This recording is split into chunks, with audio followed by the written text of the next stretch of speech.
Rarely seen numbers of migrants from across the globe are taking their chances on the 6-day walk through the jungle heading to the U.S.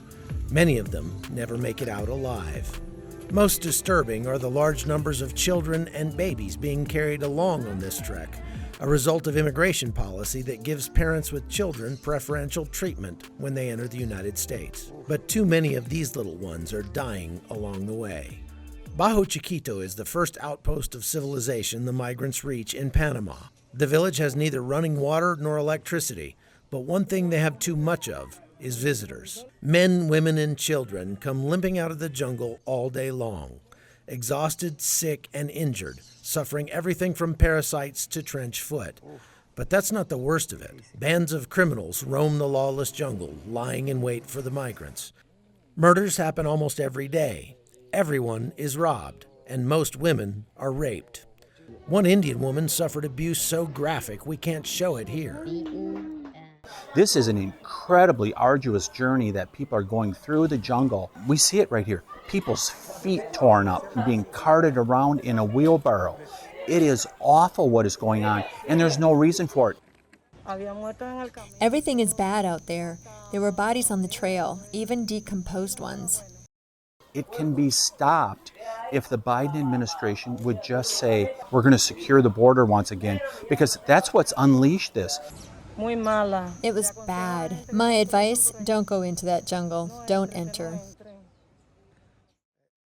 Immigrants from over 20 countries are trekking through the vast and dangerous Darien jungle with little more than the clothes on their backs, all with one single-minded purpose: to make it to the United States, even if they have to walk.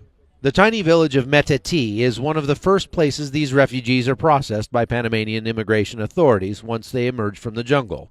The worst of their ordeal may be over, but they still have a long way to go. Samuel Adeniyi is from Nigeria, where he was attending church one Sunday when the Islamic group Boko Haram attacked. They threw something into the church, and some people ran away, while some they got burnt. As I was running away, I got burnt through all my body.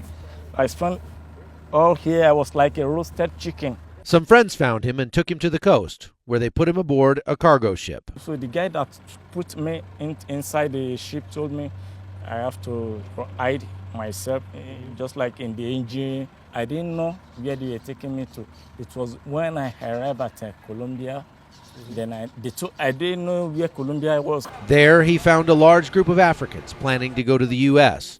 Unable to speak Spanish, Samuel simply followed the crowd straight into the forbidding Darien Gap between Colombia and Panama.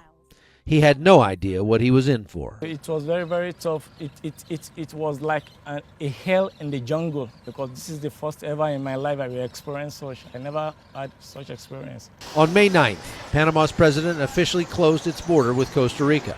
But in reality, that's easier said than done. Commissioner Oriel Ortega has been given the monumental task of stopping the flood of migrants walking into Panama from Colombia. One approximation is between 7,000 to 7,500 people have already passed through this year up to the month of May. About 5 years ago, we have had an excess flow of immigrants that are crossing the border with the intention to go into North America. The jungle is very inhospitable with a lot of adverse conditions, like sickness, wild animals, including bandits. These border police are doing their best to stop the flow of migrants, while at the same time caring for those who survived the trek. But they have a lot of ground to cover. There are about 266 kilometers of border from the Pacific to the Caribbean. We also need to constantly maintain and protect the border and the population inside the Darien and the Gunayala. Despite the border being closed, hundreds of migrants continue to come through every day. My name is Syed Imran Gilani, and I'm from Pakistan. Syed traveled by air from Pakistan to Brazil and later continued north, hoping to make it to the United States. His trip has been equally arduous. It's terrible.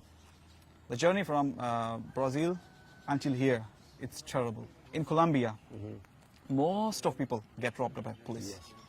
They even search me. The guy even told me to get naked. Wow. He took my pants off. He checked everywhere, a person who can think and hide money. He checked. He knew exactly where to look. Do you have a passport? No, I don't. So you came with no passport, Yes. or did you lose it? I lost it. Syed and his friends' troubles are compounded by the fact that they hail from a Muslim country. But they say the violence is what they're running from. We are afraid to live there. We want a peaceful life, a better future for our family, our kids, you know. They think we are terrorists, but we are not terrorists.